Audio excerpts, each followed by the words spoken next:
Hello students, बहुत बहुत स्वागत है फिर से आपका। अम्ल क्षार लवण का ये तीसरा वीडियो रहेगा। अब जल्दी से पिछला वीडियो अगर नहीं देखा है तो देख के आओ और इसको शुरू करते हैं, ठीक है। अब यहाँ पर मैंने क्या बताया था, तो मैंने यहाँ पे शुरुआत में करवा रहा था सूचक, ठीक है। अब सूचक क्या होता है, इंडिकेटर क्या होता है, इंग्लिश में इसको बोलते हैं इंडिकेटर। तो ये रंग परिवर्तन द्वारा विलयन के पीएच परिवर्तन को दर्शाता है। तो ये क्या करेगा, पीएच परिवर्तन को दर्शाएगा कि कोई सा भी पदार्थ या अम्लीय है या फिर क्या रहेगा, क्षारीय रहेगा, ठीक है। तो विलयन की प्रकृति अम्लीय, क्षारीय या उदासीन ज्ञात करने में सूचक का यूज होता है, इंडिकेटर का यूज होता है। अब यहाँ पर अलग अलग प्रकार के सूचक होते हैं, ध्यान दो। तो प्राकृतिक सूचक की बात करें तो यहाँ पर लिटमस रहेगा, हल्दी रहेगा, ह्यूनिया, गुड़हल, हेड्रेजिया, फूलों की पंखड़ियाँ, ये एक प्रकार का क्या रहेगा, प्राकृतिक सूचक रहेगा। कृत्रिम सूचक की बात करें तो जो मानव निर्मित रहेगा, जैसे कि फिनोप्थेलिन, मेथिल ऑरेंज। गंधीय सूचक की बात करें तो प्याज का रस रहेगा, लौंग रहेगा, वेनिला रहेगा। आया कि नहीं आया? तो सूचक प्रायः तीन प्रकार के होते हैं, प्राकृतिक रहेगा, कृत्रिम रहेगा और गंधीय रहेगा। प्राकृतिक में देख लिया, कृत्रिम में फिनोप्थेलिन रहेगा, मिथाइल ऑरेंज, मेथिल ऑरेंज नहीं रहते बोलते इसको बोलते हैं मिथाइल ऑरेंज, मिथाइल ऑरेंज। गंधीय सूचक की बात करें तो प्याज का रस रहेगा, लौंग रहेगा, वेनिला रहेगा, ठीक है। अब यहां पर सीधे सीधे क्वेश्चन आता है, यहां से ध्यान देना। सूचक क्षारीय माध्यम में कैसा रहेगा, अम्लीय माध्यम में कैसा रहेगा। तो हमने याद कर लिया, अम्ल की बात करें या एसिड की बात करें तो एसिड अगर आपके शरीर पे गिरेगा तो वो लाल ही करेगा, आपके शरीर पे गिरे या कहीं पे भी गिरे। तो मैंने बोला कि अम्लीय माध्यम की बात करें तो लिटमस की बात करूं तो वो भी लाल होगा, मिथाइल ऑरेंज की बात करूं तो भी क्या होगा, लाल होगा। ये दोनों लाल याद कर लेना, ठीक है।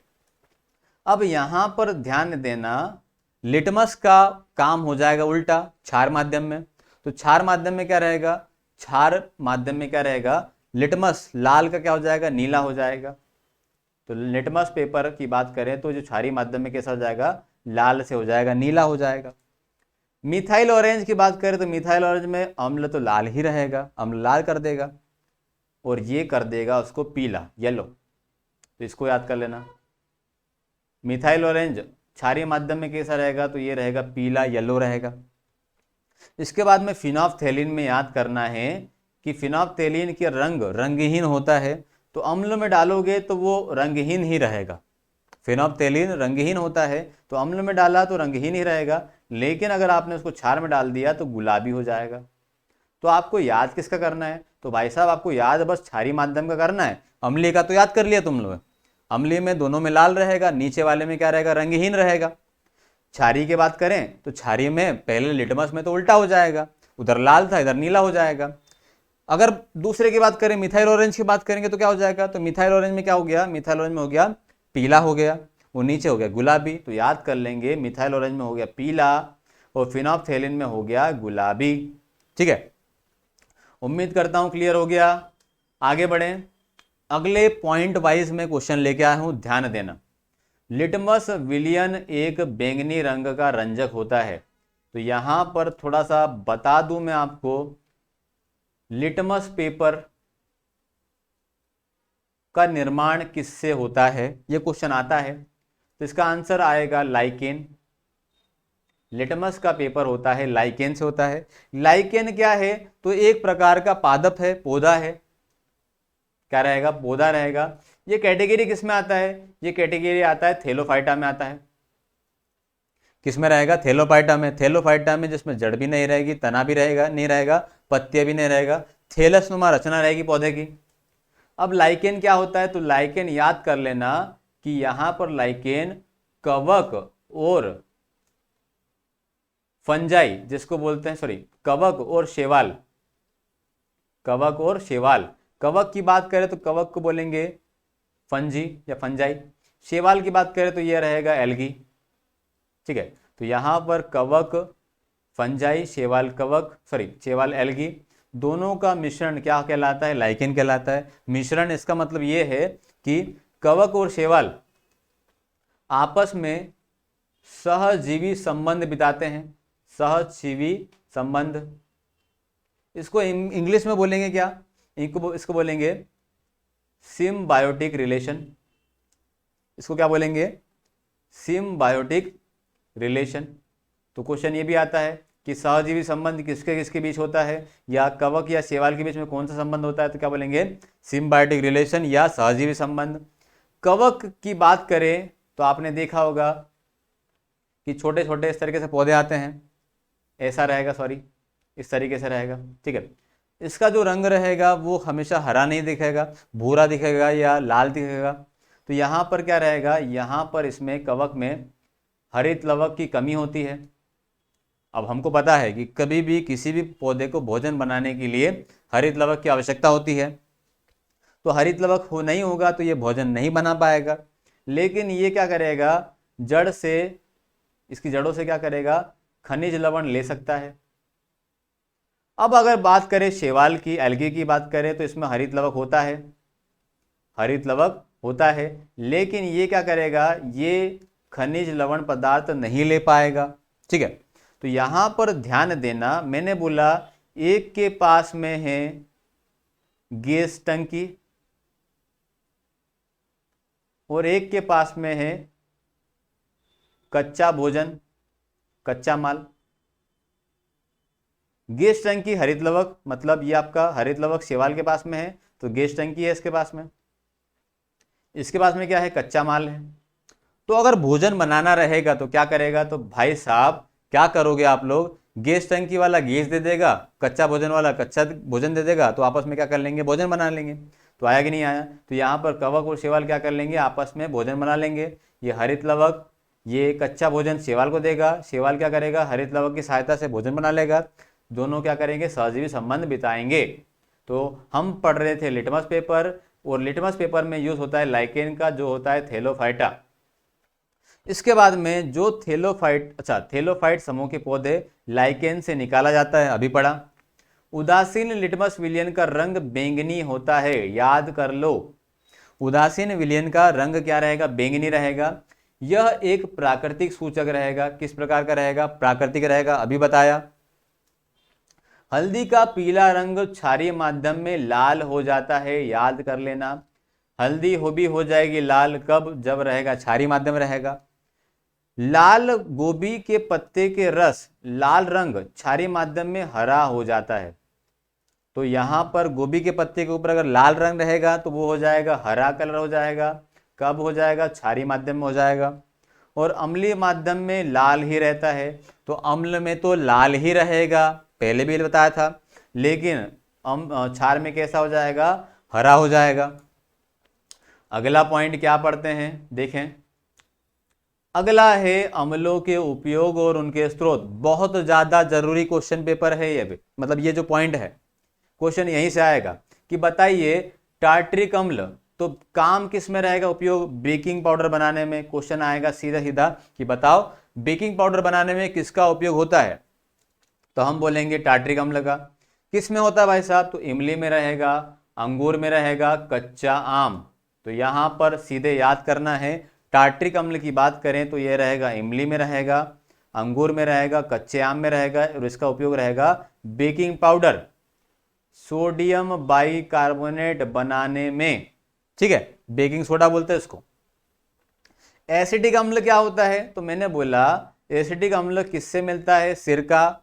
फॉर्मूला क्या है, CH3COOH, एथेनोइक एसिड। मैंने इसको 2-3 बार रिपीट कर दिया है, अगर तीनों वीडियो देखे होंगे तो आपको याद हो गया होगा, ठीक है। अचार में, टमाटर की चटनी में, सिरका निर्माण में, एसीटोन बनाने में, ये सब बनाने में किसका यूज होगा, एसिटिक अम्ल का यूज होगा। चलो अगला है फास्फोरिक अम्ल। फास्फोरिक अम्ल की बात करें तो कोको कोला, मृदु पेयों में खट्टा तथा तीखा स्वाद, आपने कोल्ड ड्रिंक पी होगी तो वहां पर खट्टा स्वाद भी आता है लेकिन थोड़ा सा तीखा स्वाद भी आता है, तो कारण क्या रहेगा, कारण रहेगा फास्फोरिक अम्ल, H3PO4 का होल ट्वाइस, ये होता है फास्फोरिक अम्ल, ठीक है। अगला वाला पॉइंट पढ़ें, सल्फ्यूरिक अम्ल, हमको पता है सबको, H2SO4। अन्य नाम क्या है, ऑयल ऑफ विट्रियल, अम्लों का राजा। ऑयल ऑफ विट्रियल बोले तो क्या हो जाएगा, सल्फ्यूरिक अम्ल। लेकिन अगर आपसे पूछ लिया बताइए अम्ल राज क्या होता है, तो अम्लराज ये नहीं होता है। अम्लराज क्या होगा? अम्लराज होगा HCl प्लस HNO3 का मिश्रण होगा। पूछ लिया जाएगा रेशो कितना होगा, तो भाई साहब ये वाला 3 आएगा यहाँ पर कुछ नहीं, मतलब 1 है तो ये 1 आएगा यहाँ पर, तो अनुपात हो जाएगा 3:1 रहेगा। HCl का अनुपात रहेगा 3 और HNO3 का जो रेशो रहेगा वो रहेगा 1, 3:1। उल्टा पूछ ले तो आप बता देंगे। अगर ऐसा पूछ लिया कि बताओ HNO3 और HCl का रेशो कितना होता है, तो 3 जाएगा इधर, 1 जाएगा इधर, दोनों को क्रॉस कर देना। आप आसान भाषा में आप समझ जाओगे, जिससे आपको ज़्यादा कंफ्यूजिंग नहीं होगा। चलो, तो ऑयल ऑफ विट्राइल पूछे, अम्लों का राजा पूछे तो सल्फ्यूरिक अम्ल, लेकिन अम्लराज पूछे तो अम्लराज में आपको हाइड्रोक्लोरिक अम्ल और HNO3 का मिश्रण पूछा जाएगा। शुक्र का वायुमंडल सल्फ्यूरिक अम्ल के मोटे एवं पीले बादलों से बना है, टिक कर लेना। शुक्र का वायुमंडल, ठीक है। कमेंट में बताएंगे आप, अगर आपको पता होगा कि शुक्र का इंग्लिश नाम क्या है। अगर आपने वीडियो देखा है तो आपको कमेंट करना जरूरी है, ठीक है। तो इससे दिखेगा कि आपने पढ़ाई करी है या नहीं करी है पिछले वीडियो में। अगला वाला पॉइंट, नाइट्रिक अम्ल उपयोग। तो नाइट्रिक अम्ल क्या होता है भाई साहब? HNO3 होता है। उर्वरक एवं प्लास्टिक विस्फोट निर्माण में, फोटोग्राफी में, अम्लराज बनाने में, स्टेनलेस स्टील में, ये पॉइंट आते हैं। हाइड्रोक्लोरिक अम्ल HCl, तो हमको अभी बताया कि HNO3 और HCl का मिश्रण क्या बनेगा, तो ये अम्लराज बनाने में यूज होगा। तो यहाँ पर ये लिखा होगा अम्लराज बनाने में, यहाँ पर भी अम्लराज बनाने में। रंग, औषधि, स्वाद उद्योग में, इस्पात के गैल्वेनीकरण से पूर्व आयरन ऑक्साइड की परत हटाने में। तो अगर आपको इस्पात का गैल्वेनीकरण करना है तो पहले क्या करना पड़ेगा? जो लोहे की ऑक्साइड की जो परत है वो हटानी पड़ेगी, और उसमें यूज किसका करेंगे? HCl का, हाइड्रोक्लोरिक अम्ल का। HNO3 की बात करें, HCl की बात करें, तो ये एक प्रकार के कैसे होते हैं? प्रबल अम्ल। अगर हमारी स्किन पे लग जाए तो जल जाएगा वो, ठीक है। पायलटों में, जमीन स्केल हटाने में, चर्म उद्योग में, अम्लराज में और PVC में इसका यूज होगा। PVC का पूरा नाम पॉलीविनाइल क्लोराइड, ठीक है। अब यहाँ पर पूछ लिया अम्लराज, शाही जल या एक्वारेजिया क्या होता है, तो अभी बताया HCl प्लस HNO3 का मिश्रण क्या कहलाएगा? आपका रहेगा एक्वारेजिया। इसी का नाम शाही जल है, इसका नाम अम्लराज है, याद कर लेना। नाइट्रिक अम्ल और हाइड्रोक्लोरिक अम्ल, ये नाइट्रिक अम्ल है, हाइड्रोक्लोरिक अम्ल है। तो यहाँ पर नाइट्रिक अम्ल की बात करें तो ये 3 इधर चले जाएगा, इसका 1 इधर चले जाएगा, तो 1 रहेगा नाइट्रिक अम्ल का। तो यहाँ पर दिख रहा नाइट्रिक अम्ल का कितना रहेगा? 1 रहेगा। और हाइड्रोक्लोरिक अम्ल कितना रहेगा? ये रहेगा 3 रहेगा, ठीक है। तो हाइड्रोक्लोरिक अम्ल कितना हो गया? 3 हो गया। उम्मीद करता हूँ क्लियर हो गया। अब यहाँ पर क्वेश्चन आता है, स्वर्ण तथा सिल्वर को पृथक करने में किया जाता है किसका उपयोग? तो हम बोलेंगे शाही जल का, इसीलिए इसे हम बोलते हैं शाही जल। हम बोलेंगे अम्लराज का यूज होगा स्वर्ण और सिल्वर को पृथक करने में, ठीक है, इसीलिए इसको बोलते हैं शाही जल। तुरंत बना अम्लराज रंगहीन होता है। अगर बात की जाए कि अगर तुरंत अम्लराज बना है कैसा कलर का होगा, तो ये हो जाएगा रंगहीन, बाद में हो जाता है नारंगी, मौसम्बी नारंगी, क्या बोलेंगे? नारंगी। अगला है फॉर्मिक एसिड। अभी पढ़ा हम लोगों ने कि चींटी में, मधुमक्खी के डंक में क्या होगा, तो फॉर्मिक एसिड होगा, जिसका नाम क्या है? तो भाई साहब नाम रहेगा मेथेनोइक एसिड। उम्मीद करता हूं याद हो गया होगा। किस काम में आता है? तो फलों तथा खाद्य पदार्थों के संरक्षण में, याद कर लेना। जीवाणुनाशक के रूप में, रबड़ के निर्माण में, ये वाला पॉइंट याद कर लेना। चलो आगे बढ़े। अगला क्वेश्चन क्या आया? बेंजोइक अम्ल खाद्य पदार्थों के संरक्षण में। क्वेश्चन आता है बेंजोइक अम्ल का यूज कहां होता है, या खाद्य पदार्थों के संरक्षण में किसका यूज होता है? तो हम लोगों ने फॉर्मिक एसिड पढ़ा अभी थोड़ी देर पहले। अगला वाला पॉइंट क्या रहेगा? बेंजोइक अम्ल का यूज रहेगा आपका खाद्य पदार्थों के संरक्षण में। घास पत्तियों में क्या होता है? बेंजोइक एसिड रहता है। साइट्रिक अम्ल मतलब खट्टे फलों में कौन सा अम्ल होगा? साइट्रिक अम्ल होगा। संतरा, नींबू, खट्टे फल। उपयोग क्या होगा? तो उपयोग धातु को साफ करने में, खाद्य एवं औषधि संस्करण में तथा संरक्षण में, तथा कपड़ा साफ करने में साइट्रिक अम्ल का यूज होगा। आपने कभी कभी कपड़ों को धोने के लिए नींबू को घिसा होगा, ठीक है। ऑक्जेलिक अम्ल उपयोग कपड़ों से शाही धब्बे हटाने में। तो शाही के धब्बे अगर मतलब लग जाएंगे तो उसके दाग को हटाने के लिए यूज करते हैं ऑक्जेलिक अम्ल। क्या करते हैं? ऑक्जेलिक अम्ल। और मैं आपको बता दूं कि ऑक्जेलिक अम्ल किस में होता है, तो हम बोलेंगे टमाटर में और पालक में। ऑक्जेलिक अम्ल पूछा जाता है तो टमाटर में कौन सा अम्ल होगा, तो हम बोलेंगे ऑक्जेलिक अम्ल होगा। तो कभी भी कपड़ों पे शाही या धब्बों का दाग लग जाएगा तो कैसे हटाएंगे? तो टमाटर घिस घिस के हम क्या करेंगे? शाही का दाग हटाएंगे। याद कर लेना, रिलेट करोगे तो याद होगा। नोट करके लिखा है भाई साहब, गेहूं में ग्लूटेनिक अम्ल होता है, दही में लैक्टिक अम्ल होता है, सेब में मेलिक अम्ल होता है और चाय में टेनिक अम्ल होता है। ये नहीं पढ़ा हम लोगों ने, चाय में टेनिक अम्ल वाला। बटर में ब्यूट्रिक अम्ल होता है। चलो आगे बढ़ें। अगला पॉइंट और क्या आ सकता है? कथन निष्कर्ष पढ़ लेना यहां से। सिरका, दही एवं नींबू, संतरे के रस आदि खट्टे पदार्थ धातु के बर्तन में नहीं रखे जाते बल्कि कांच के बर्तन में रखे जाते हैं। सत्य या असत्य? तो बोलेंगे सत्य। तो जो खट्टे पदार्थ हैं उसको हम कांच के बर्तन में रखते हैं। आपने देखा होगा अचार अगर बनाते हैं तो मम्मी उसको क्या रखती है? या तो चीनी के बर्तन में रखेगी या तो कांच के बर्तन में रखेगी। कारण क्या होता है भाई साहब? तो इन खाद्य पदार्थों में उपस्थित धातु से क्रिया करके, अब इसमें जो अम्ल रहेगा वो क्या करेगा? धातु से क्रिया करके जहरीले धात्विक यौगिक बना लेता है, तो ये कारण हो जाएगा। आसूत, अगला वाला पॉइंट, आसूत जल में विद्युत धारा प्रभावित नहीं होती। प्रभावित नहीं है, प्रवाहित है। ठीक है, आसूत जल की बात करें तो इसमें विद्युत धारा प्रवाहित नहीं होती है। आसूत जल क्या होता है भाई साहब? आसूत जल क्या होता है? जिसमें कोई भी खनिज लवण या आयन नहीं होंगे तो क्या कहलाएगा? आसूत जल कहलाएगा। तो यहां पर इसमें विद्युत धारा प्रवाहित नहीं होती है। क्यों नहीं होती? कारण क्या है? इसमें आयन उपस्थित नहीं होते हैं। वर्षा के जल से विद्युत धारा प्रवाहित होती है। कारण क्या रहेगा? सीधा सा पॉइंट, इसमें आयन होगा। तो ध्यान दो, कारण क्या है? पृथ्वी पर गिरने से पहले वायुमंडल में उपस्थित कार्बन डाइऑक्साइड गैस घुलकर कार्बनिक अम्ल बनाती है। तो यहां पर याद कर लेना, तो जो कार्बन डाइऑक्साइड है वो क्या करेगा? पानी से क्रिया कर लेगा तो क्या बना लेगा? H2CO3 बना लेगा, जिसको बोलते हैं कार्बनिक अम्ल, जिसे बोलेंगे हम कार्बनिक अम्ल बोलेंगे। और कार्बनिक अम्ल वर्षा के जल को H+ अलग हो जाएगा, CO3- अलग हो जाएगा। तो यहाँ पर H+ अलग हो जाएगा और अगला वाला CO3- क्या हो जाएगा? अलग हो जाएगा। ये हमारे लिए क्या रहेगा? बहुत ज्यादा हानिकारक रहेगा। तो याद कर लेना आप लोग। ठीक है, ये वाला आखिरी स्लाइड आपका रह गया। नोट करके लिखा है, गंध सूचकों या फिर इंडिकेटर की बात करें तो क्या होगा? तो गंध सूचकों के रूप में प्याज, वेनिला, आपको बताया मैंने लौंग, इसका प्रयोग किया जाएगा। ठीक है, आखिरी पॉइंट, प्याज में सल्फोनिक एसिड होता है। याद कर लो,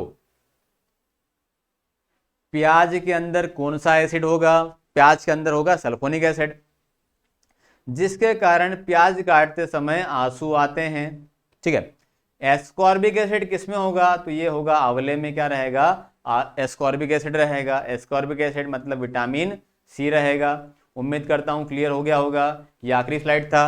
चलो, तो मैंने जितना भी अम्ल क्षार से पोर्शन था मैंने सबके सब क्वेश्चन लेके आया हूं। अगर आपने पिछले वीडियो नहीं देखे हैं, पहला और दूसरा, तो देख के आइए और तीनों को साथ में कंपेयर करो, इनको लिंक करो, तो अम्ल क्षार से क्वेश्चन नहीं छूटने वाले हैं। चलो, तो ऐसे ही वीडियो के साथ में बाद में मिलते हैं, अगले वीडियो में मिलेंगे। बहुत बहुत धन्यवाद आपका। आप लाइक करिए, अगर आपको वीडियो अच्छा लगा हो तो ही लाइक करना। ठीक है, कमेंट करिए और शेयर करिए वीडियो आपके दोस्तों में। चलो, बहुत बहुत धन्यवाद आपका। Thank you. लल्लन टॉप, सलाम सभी को।